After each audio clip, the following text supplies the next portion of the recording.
Good morning प्यारे बच्चों। एक बार फिर से आपका स्वागत है और आज हम करने जा रहे हैं बेटा अपनी डीओई की वर्कशीट 30 जो आपके पाठ गति से ली गई है। और बेटे आज हम पढ़ेंगे वेग। ठीक है, वेग क्या होता है और यह चाल से किस प्रकार अलग है। किसी वस्तु की एक निश्चित दिशा में चाल उसका वेग कहलाती है। जैसे कि बेटा मैंने आपको अपनी लास्ट वर्कशीट में भी बताया था कि जब कोई वस्तु किसी चाल द्वारा एक निश्चित दिशा में जा रही होती है तो उसे हम उसका वेग कहते हैं। तो किसी वस्तु की एक निश्चित दिशा में चाल उसका वेग कहलाती है। फॉर एग्जाम्पल अगर मैं आपसे कहूँ कि एक गाड़ी एक सड़क पर सीधी जा रही है 60 किलोमीटर प्रति घंटे की रफ्तार से, प्रति घंटे की चाल से, तो यह क्या कहलाएगा बेटा, यह कहलाएगी उसकी चाल। लेकिन यदि मैं आपसे ये कहूँ कि एक गाड़ी एक सड़क पर 60 किलोमीटर प्रति घंटे की रफ्तार से उत्तर दिशा की ओर या दक्षिण दिशा की ओर जा रही है तो वह कहलाएगा उसका वेग। मतलब चाल और वेग में सबसे इम्पॉर्टेंट और मेन डिफरेंस जो होता है बेटा वो ये होता है कि वेग के अंदर माप के साथ साथ एक मान, जिसको हम 60 40 कुछ भी मान, उस मान के साथ साथ दिशा भी दी जाती है। ठीक है, लेकिन चाल के अंदर सिर्फ क्या होता है हमारे पास, मान। ठीक है बेटा, ये इसका मेजर डिफरेंस है। ठीक है, तो इस चीज़ को अच्छे से, इस बात को अच्छे से समझ के हम चाल और वेग में अच्छे से अंतर बता सकते हैं। ठीक है, तो बेटे चाल और वेग में क्या अंतर होता है, यदि कोई वस्तु की एक निश्चित दिशा में चाल, एक निश्चित दिशा में चाल क्या कहलाती है, उसका वेग, जिसे चाल की तरह v से निरूपित करते हैं। ठीक है, और वेग को किस प्रकार ज्ञात किया जा सकता है, देखिए बेटा, विस्थापन बटे में समय। मतलब वेग हमारे पास क्या होता है, विस्थापन बटे में समय, जबकि चाल क्या होती है बेटे हमारे पास, तय की गई दूरी बटे में लिया गया समय। ठीक है, यह वस्तु की चाल ही नहीं अपितु उसकी दिशा का भी ज्ञान देती है, जैसे कि मैंने अभी आपको बताया। क्योंकि ये चाल और दिशा दोनों का ज्ञान देती है इसलिए यह क्या है, एक सदिश राशि है जिसका परिमाण चाल और दिशा के परिवर्तन के साथ बदलता है। बेटा जितनी भी सदिश राशियां होती है उनका परिणाम चाल और दिशा के साथ बदलता है। इसका एसआई मात्रक क्या होता है, मीटर पर सेकेंड। ठीक है, चाल का भी क्या होता है, मीटर पर सेकेंड। लेकिन यह शून्य भी हो सकता है।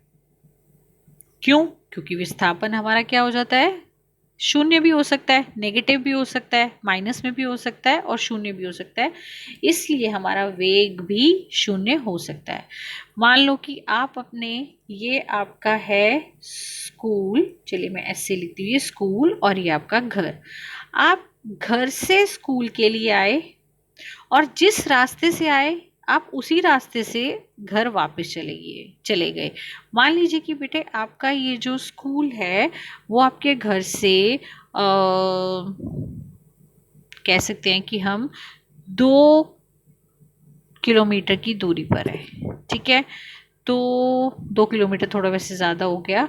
ठीक है, हम कम लेते हैं। ठीक है, जैसे हम ले लेते हैं 20 मीटर, मीटर में लेते हैं, किलोमीटर में नहीं लेते, हम लेते हैं मीटर में। ओके, जैसे आपका स्कूल जो है वो आपके घर से 20 मीटर की दूरी पर है। ठीक है, तो आप 20 मीटर स्कूल की तरफ गए और फिर उसी रास्ते से 20 मीटर वापस आ गए।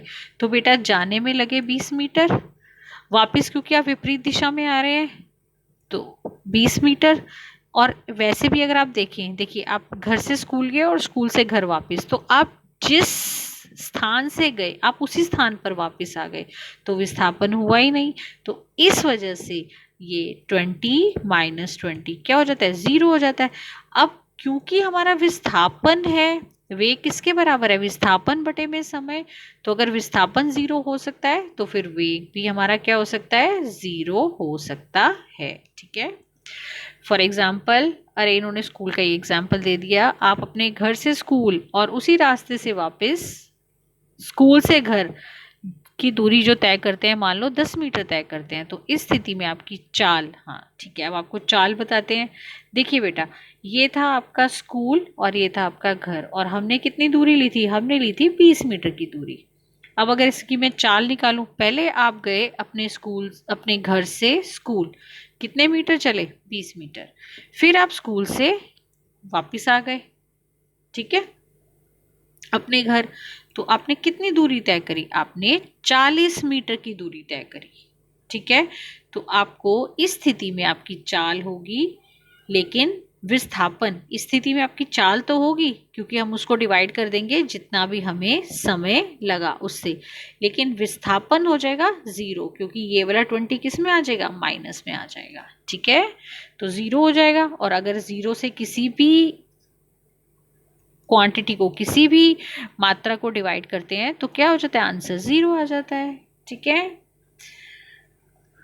तो जब एक वस्तु सरल रेखा में बदलती हुई चाल या वेग के साथ गति कर रही हो, तो हम उसकी गति की दर का परिमाण औसत वेग से इस प्रकार ज्ञात कर सकते हैं कि औसत वेग किसके बराबर है, औसत वेग किसके बराबर है बेटा, प्रारंभिक वेग, प्रारंभिक वेग जमा में अंतिम वेग डिवाइडेड बाय 2।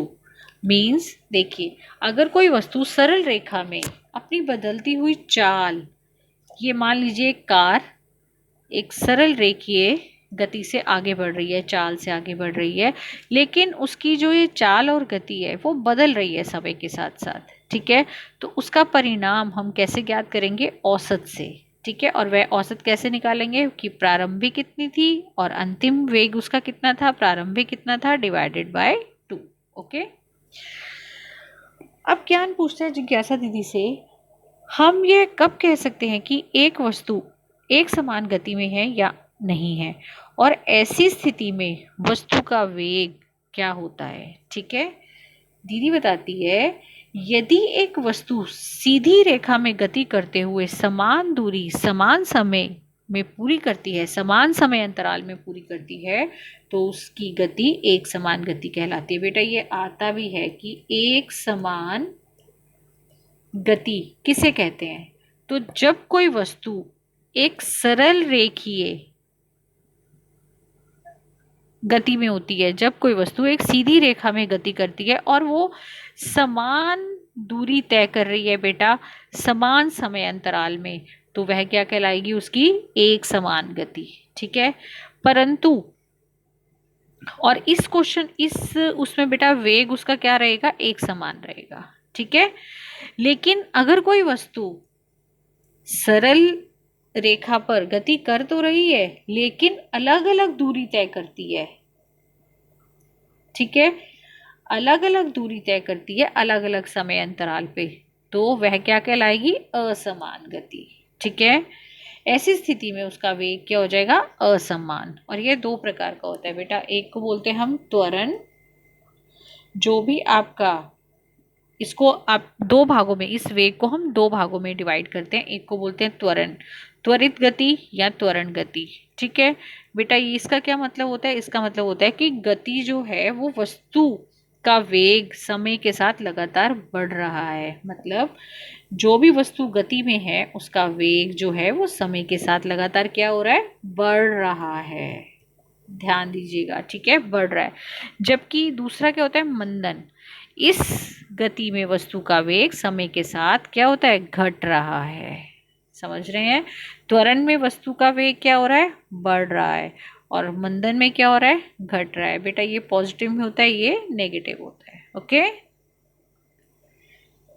देखिए एक उदाहरण भी दे रखा है इन्होंने, आइए इस उदाहरण से समझते हैं। एक मिनट मैं थोड़ा सा स्क्रीन बड़ा शेयर कर लूं बेटा आपके साथ, देखिए देखिए वो क्या कह रहा है आपसे कि यदि एक साइकिल सवार बिंदु ए से बी के बीच में 40 मीटर लंबे सीधे पथ पर बिंदु ए से बी पर जाकर और फिर बिंदु ए पे ही वापस आ जाता है। ये जो साइकिल चला रहा है, ये साइक्लिस्ट ए से स्टार्ट करता है चलना और बी पर जाता है, फिर बी से वापस ए पे आ जाता है, ठीक है। और इसमें कितनी दूरी तय करता है? 40 मीटर की। तो उसकी चाल और वेग ज्ञात कीजिए, ठीक है बेटा। उसकी जो चाल होगी, चलिए पहले ये निकालते हैं। चाल चाल हमने पढ़ा है बेटा, दूरी बटा समय, ठीक है। तो अब आप देखिए बेटा, और ये कितने समय में कितने टाइम में पूरी करता है? 40 सेकंड में। मतलब हमें टाइम कितना दे रखा है? 40। तो अब हम पहले उसकी दूरी निकालते हैं। दूरी पहले गया 20 मीटर ए से बी, ए से बी पे जाते हुए कितना है? 20 मीटर, नहीं 40, सॉरी 40 मीटर, ओके।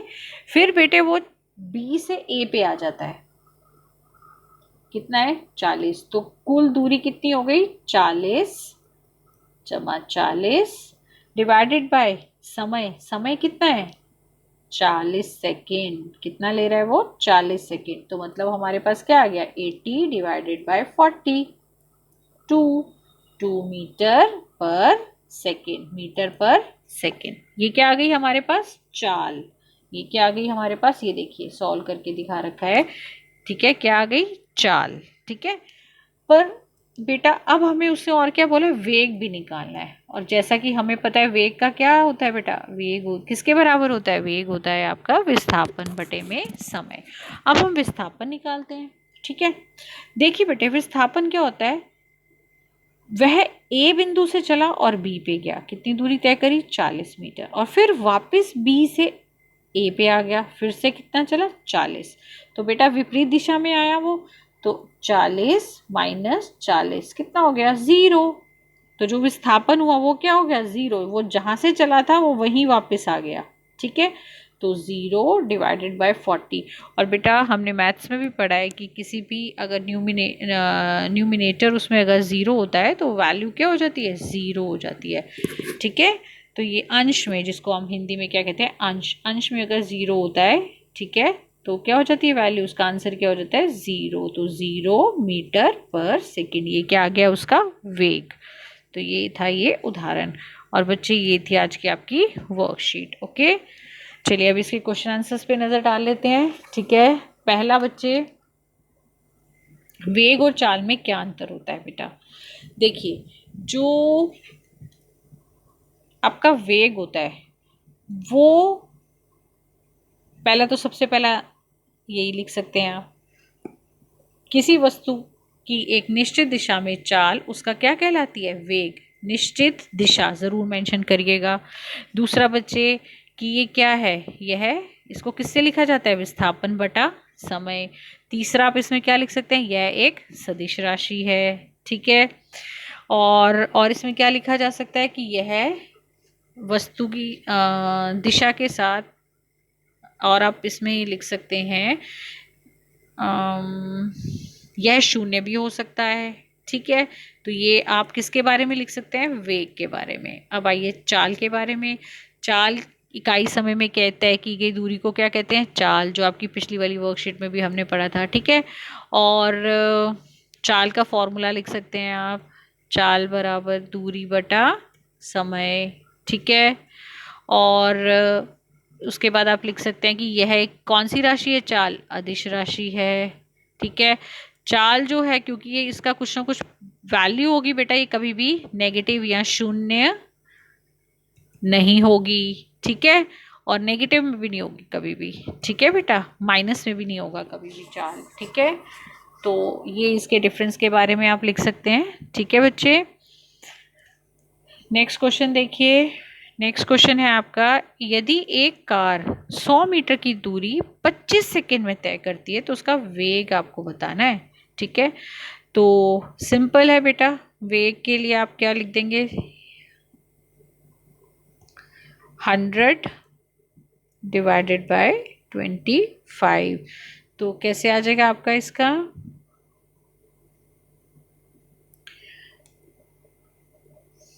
डिवाइड कर लीजिए, 4 मीटर पर सेकेंड। थर्ड देखिए बेटा क्वेश्चन, यदि एक मोटरसाइकिल एक खाली हाईवे पर एक निश्चित वेग से जा रही है तो यह किस प्रकार की गति है। बेटा एक निश्चित वेग, निश्चित है तो ये क्या है, एक समान। तो आप क्या लिखोगे, एक समान गति से जा रही है। ठीक है, तो ये क्या है, एक समान गति का उदाहरण है। ठीक है, तो बेटे ये थी आज की आपकी वर्कशीट। ठीक है, अगेन उम्मीद करती हूँ अच्छे से समझ आई होगी। ठीक है, और अगर अच्छे से समझ आई है तो फटाफट से कंप्लीट करो और अपने अपने टीचर्स को अपना वर्कशीट सबमिट करो, और वीडियो को लाइक करो, शेयर करो विद योर फ्रेंड्स, और चैनल को सब्सक्राइब करो जिन बच्चों ने अभी तक नहीं किया। टेक केयर बेटा, stay safe, stay healthy at home, take care, bye bye.